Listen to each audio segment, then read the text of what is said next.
की तो क्षमता आएगी, ऐसा नहीं है। हमारे देश में बोर्ड की एग्जाम में जो नंबर लाते हो बच्चे कौन हैं? छोटे छोटे गांव के हैं। पहले क्या होता था, बड़े परिवार के, बड़ी स्कूल के बच्चे ही। अब ऐसा नहीं है, छोटे छोटे परिवार के। अब वहां तो कोई कंफर्ट नहीं है। देखिए, अभी मैं ब्लाइंड क्रिकेट टीम से बच्चियों को मिला और वो जीत करके आई थी। जब मैंने उनको सुना तो अपने आंख में आंसू आ गए। ऐसी बातें थी, घर नहीं है और ब्लाइंड है, खेलना सीख रहा, दिव्यांग होने के बावजूद भी वो यहाँ तक पहुंची। तो उसको कहाँ पैदा हुई, कहाँ रहती थी, उस मैटर नहीं करता था। तो हम कंफर्ट जोन ही जीवन बनाता है, ये भ्रम में नहीं रहना चाहिए। जीवन बनता है जिंदगी जीने के तरीके से। माननीय प्रधानमंत्री जी को देखा तो मुझे तो अपने आप पर विश्वास नहीं हो रहा कि वो आ रहे लीडर है इंडिया के। तो मुझे लगा कि सीरियस रहते होंगे, लेकिन जब उनसे बातें की ना, बातें करके अपने अपने लगे। उन्होंने जो एडवाइस दी थी उसको सुनकर ऐसा लगा कि हाँ, मैं तो ये कर सकता हूँ। अब मैं वो फॉलो करूँगा और अपने जीवन में उसको उन एडवाइस को फॉलो करने की कोशिश करूँगा। वनकम सर। वेलकम सर, मेरा नाम निखिल है सर। मैं लैंड ऑफ टेम्पल्स तमिलनाडु से आया हूँ सर। तो एग्ज़ाम्स के वक्त कभी कभी हमारे घर में गेस्ट आते हैं सर। और वो हमारे प्रिपरेशन के बारे में पूछते हैं। कुछ चीज़ें हम अपने माइंड से निकाल के रख देते हैं, भूलना चाहते हैं, उसी के बारे में वो वापस पूछते हैं और हमें उसके बारे में याद दिला देते हैं सर। और इसके बारे में हमारे मम्मी पापा भी कुछ कर नहीं पाते सर। तो मैं आपसे ये पूछना चाहता हूँ, ऐसे सिचुएशंस को हम कैसे हैंडल कर सकते हैं सर? मैं एक चालाकी बताता हूँ। क्या करना चाहिए, जैसे आया ना, बोले अंकल जी आप बहुत सफल व्यक्ति हैं, मैंने सुना है, मुझे आप बताइए ना, बचपन में आप कैसे पढ़ते थे? क्या आपको कभी गुस्सा आता था? क्या आपको कभी टीचर मारते थे? क्या आप कैसे करते थे? वो पूछे उसके पहले आप पूछो, आप देखिए पूरा टेबल टर्न हो जाएगा। हाँ सर। जब वो आए मैं टोटली सरप्राइज था। जिन्हें अभी तक टीवी में देखा है उन्हें रियल लाइफ में सीधा देखने को मिल रहा है। और उन्होंने बहुत क्रिएटिव आंसर दिया, मैंने एक्सपेक्ट नहीं किया था। उन्होंने बोला कि सीधा टेबल पलट देने के लिए। हमें उनसे जाके पूछना चाहिए कि आपने कैसे किया लाइफ में, आपने इस स्टेज में इस पड़ाव को आपने कैसे पार किया। जुले सर, मेरा नाम पद्मा है, मैं लद्दाख से हूँ। तो मेरा ये प्रश्न है कि हमारे उम्र के बच्चे को बड़े सपने देखना चाहिए और उन्हें पूरा करने की शुरुआत कहाँ से करना चाहिए सर? सपने न देखना वो तो क्राइम है। सपने देखने ही चाहिए, लेकिन सपनों को गुनगुनाते रहना ये कभी काम नहीं आता है। और इसलिए जीवन में कर्म को प्रधान देना चाहिए। मैं जहां हूं वहां मुझे सफल होना है, तभी मैं आगे जाऊंगा। मैं देखता रहूं और मुझे अगर पैर पे चढ़ना ही है तो आम देखता रहूं तो आम नहीं पकड़ता। अब जैसे मान लीजिए हमारा मन कर गया कि मुझे एस्ट्रोनॉट होना है और मुझे चंद्रमा पे जाना है, तो फिर मुझे पढ़ना चाहिए कि पहले एस्ट्रोनॉट कौन हुए, उनकी बायोग्राफी क्या थी, ये स्पेस होता क्या है। धीरे धीरे उसमें रुचि हमारी बढ़ानी चाहिए। फिर टीवी पे कोई कार्यक्रम है तो उसको खाद देखना चाहिए, तो आपको खाद पानी मिलता रहेगा, हैं, आपको फर्टिलाइजर जिसको कहे मिलता रहेगा, तो वो विचार आपका पनपेगा। औरों को बताने से फायदा नहीं होगा। कभी कभी हम बता देंगे, भाई मजाक उड़ाएंगे, ये तो एस्ट्रोनॉट बनने वाला है। तो हमारे मन के सपने पब्लिक नहीं करने चाहिए, लेकिन लिख करके रखने चाहिए। मैं बहुत नर्वस थी क्योंकि मेरा ये लाइफ का पहला एक्सपीरियंस था परीक्षा पे चर्चा पर। बट जैसे प्राइम मिनिस्टर मेरे सामने आते ही मेरा पूरा नर्वसनेस एक्साइटमेंट में बदल गया था। Sir, I have a question कि हम जो बड़े सपने देखते हैं उन्हें हमें पूरा करने के लिए रोज़ाना कौन सी एक छोटी सी हैबिट या कौन सी एक आदत अपनानी चाहिए जिससे हम अपने सपने के नज़दीक पहुंचते जाएं? एक तो मुझे लगता है कि हमने बायोग्राफी पढ़नी चाहिए, बड़े जो भी सब है उसके विषय में। कभी कभी क्या होता है हमारे सामने वो बड़े बने वही पता चलता है, ठीक, वो भी तो कभी छोटे थे। आज पीएम आपको मिला होगा, वो पीएम कभी तो छोटा होगा ना। तो हम जब बायोग्राफी पढ़ते हैं तो लगता है नहीं भाई ये बड़ा तो था, लेकिन पहले तो यहाँ था। फिर उसमें से आप को रिलेट करोगे, हाँ मैं भी ऐसा ही हूँ, ये तो मैं भी करता हूँ, वही करते हैं ऐसा नहीं है। फिर आपका विश्वास बढ़ेगा, हाँ हाँ यहाँ से शुरू कर सकते हैं, ये पहला कदम है, उन्होंने ऐसा किया था, ये दूसरा कदम है, उसने ऐसा किया था, ये तीसरा कदम है। तो आप अपने आप अपना रास्ता मजबूती से आगे बढ़ा सकते हैं।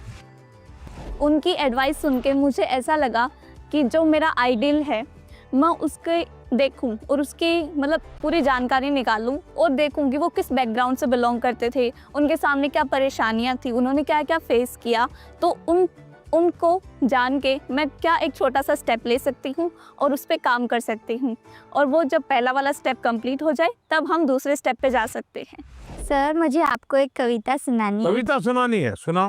हम सबके अरमान है आप, भारत के अभिमान है आप, भारतवर्ष के केवट है आप, मानवता के सेवक है आप। मैं बड़ी दूर से आई हूँ, कुछ प्रश्नों को अपने साथ दिलाई हूँ, परीक्षा पे चर्चा की सौगात उठाए हैं, फिर हम सब ने ये मौका पाए हैं।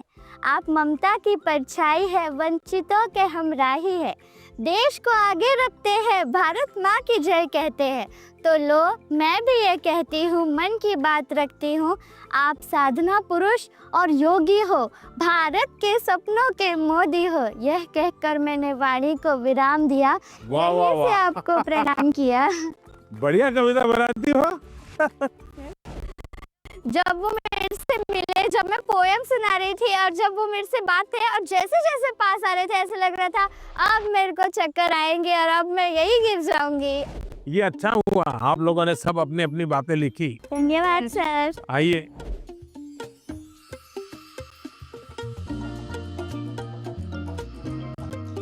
अच्छा भाई मैं आपसे कुछ सवाल पूछना चाहता, आपने मुझे बहुत सवाल पूछे। ये जो हिंदुस्तान में जो मैं विकसित भारत की बात करता हूँ, कौन सी साल बताता हूँ मैं विकसित भारत के लिए? 2047। Yes sir. क्यों बताता हूँ? ये 100 साल की एक सेंचुरी का गोल है। आज़ादी को 100 साल हो, जब भारत की आज़ादी के 100 साल होंगे तब आपकी एज कितनी होगी? 39 ये 39, 40, 35, 45 ये जो एज होगी वो कितनी महत्वपूर्ण उम्र होगी आपकी, कितनी सारी चीजें आपके सामने तैयार होगी। तो ये सब मेहनत किसके लिए कर रहा हूँ? हमारे लिए। अब हम सबने करनी चाहिए कि नहीं करनी चाहिए? Yes sir. अब देखिए महात्मा गांधी जी ने 1915 में वो वापस आए अफ्रीका से और आज़ादी का आंदोलन चलाया। तो 15 से 47 तक आज़ादी आज़ादी लगे रहे कि नहीं लगे रहे? Yes sir. आज़ादी आई कि नहीं आई? Yes sir.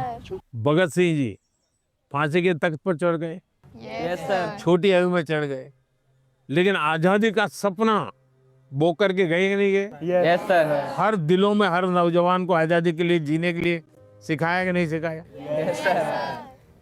अगर आज़ादी के 25 साल पहले, आज़ादी के 30 साल पहले जो सपना देखा गया, उन सपनों के लिए जो उन्होंने कष्ट सहन किए, त्याग किया, बलिदान किया, आज़ादी मिली कि ना मिली?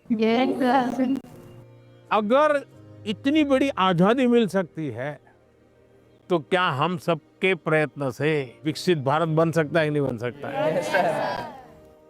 आपको विश्वास है? Yes sir.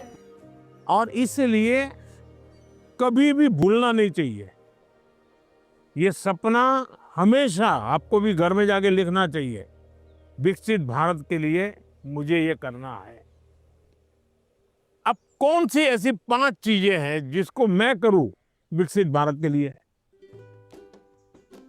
सर अपने अंदर स्किल्स डेवलप करेंगे। सर हम खुद पर विश्वास कर कर आगे बढ़ेंगे। खुद पर विश्वास करेंगे। स्वदेशी चीजों का ज्यादा उपयोग करेंगे। अब ये स्वदेशी करेंगे तो करेंगे कैसे? तो पहले हमें मन को तैयार करना पड़ेगा। Yes sir.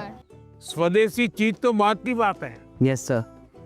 हम जो गुलामी की मानसिकता में जीते हैं, स्कूल में कोई दोस्त विदेशी जैकेट पहन के आया और कहेगा ये तो फलाने देश का है, तो हमारा ध्यान कैसा रहता है?